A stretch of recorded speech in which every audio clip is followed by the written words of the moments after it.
अस्सलाम वालेकुम students, I hope you are fine. आज हम मैथ्स में proper, improper and mixed fractions के बारे में पढ़ेंगे।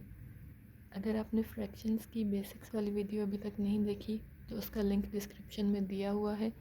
पहले आप वो वीडियो देख लें, उसके बाद ये वीडियो देखेंगे तो आपको सही समझ में आएगी। सबसे पहले हम देखते हैं कि प्रॉपर फ्रैक्शंस क्या होती हैं। अगर हम कोई भी फ्रैक्शन देखें, हम पहले पढ़ चुके हैं कि फ्रैक्शन के 2 पार्ट्स होते हैं। One is numerator and the other is denominator. Denominator हमें ये बताता है कि how many parts are there in total, और न्यूमरेटर से हमें जितने नंबर ऑफ़ पार्ट्स की हम बात कर रहे हों वो पता चलता है। जैसे ये 3/5 है, इसकी ग्राफिकल रिप्रेजेंटेशन देखते हैं। टोटल नंबर ऑफ़ पार्ट्स 5 हैं, इसलिए डिनोमिनेटर भी हमने 5 लिखा है, और इसमें से 3 पार्ट्स की बात हो रही है तो न्यूमरेटर 3 है। इसको हम कैसे पढ़ेंगे? 3/5। इस डायग्राम में हर पार्ट 1/5 कहलाता है, और जब ये 3 हो जाएंगे तो 5th की जमा बन जाएगी, प्लूरल बन जाएगा 3/5। और एग्जांपल्स देखते हैं। ये हमारे पास है 6/7। इसकी ग्राफिकल रिप्रेजेंटेशन देखते हैं। 7 डिनोमिनेटर हमें बता रहा है कि टोटल नंबर ऑफ़ पार्ट्स 7 हैं, जबकि न्यूमरेटर 6 हमें ये बता रहा है कि we are talking about 6 parts. इसको हम 6/7 पढ़ेंगे। हर पार्ट 1/7 कहलाएगा, और जब ज़्यादा होंगे तो ये 6/7 पढ़ेंगे इसको। और एग्जांपल देखते हैं। ये हमारे पास 4/9 हैं। इसकी ग्राफिकल रिप्रेजेंटेशन देखते हैं। टोटल नंबर ऑफ़ पार्ट्स 9 हैं, जिसमें से हम 4 की बात कर रहे हैं, तो हर पार्ट 1/9 है। यहाँ पे हम इसको पढ़ेंगे 4/9।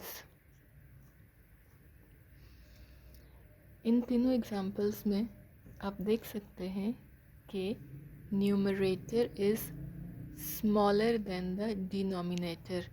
न्यूमरेटर डिनोमिनेटर से छोटा है। तो ये फ्रैक्शंस प्रॉपर फ्रैक्शंस हैं जिनमें न्यूमरेटर डिनोमिनेटर से छोटा होता है। इन फ्रैक्शंस को हम प्रॉपर फ्रैक्शंस कहते हैं। लेकिन कुछ फ्रैक्शंस ऐसी होती हैं जहाँ पर न्यूमरेटर डिनोमिनेटर से बड़ा होता है।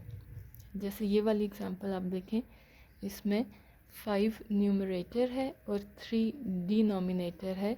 यहाँ पर न्यूमरेटर डिनोमिनेटर से बड़ा है, तो ऐसी फ्रैक्शंस को हम इम्प्रॉपर फ्रैक्शंस कहते हैं। ये प्रॉपर फ्रैक्शंस का ऑपोजिट हो जाएगा, ये इम्प्रॉपर फ्रैक्शंस कहलाएंगी। ये इसकी ग्राफिकल रिप्रेजेंटेशन है। टोटल नंबर ऑफ़ पार्ट्स या डिनोमिनेटर 3 है, तो इसका मतलब है कि हमारे पास हर पार्ट 1/3 कहलाएगा। अब 1 2 3 ये हमारे पास 3/3 हो गए, लेकिन हमने 5 पूरे करने हैं, हमें 2/3 मोर चाहिए, तो हम इसमें 1 और 2 ये 2/3 और ऐड करेंगे, तो हमारे पास 5/3 बनेगा। इसको हम 5/3 पढ़ते हैं। इसी तरह ये हमारे पास 7/6 पढ़ेंगे इसको। ये इसकी ग्राफिकल रिप्रेजेंटेशन है। डिनोमिनेटर हमें टोटल नंबर ऑफ़ पार्ट्स बता रहा है जो कि 6 है। ये हमारे पास 6/6 हो गए। हमें 7 चाहिए, तो हम 1/6 और ऐड कर लेंगे इसके अंदर, तो ये 7/6 हो जाएंगे। ये भी इम्प्रॉपर फ्रैक्शन है क्योंकि न्यूमरेटर डिनोमिनेटर से बड़ा है। इसी तरह अगर हमारे पास, जैसे हमने लास्ट वीडियो में बात की, अगर न्यूमरेटर और डिनोमिनेटर सेम हो, आंसर हमारे पास 1 आएगा, और ये भी हमारे पास इम्प्रॉपर फ्रैक्शन होती है अगर न्यूमरेटर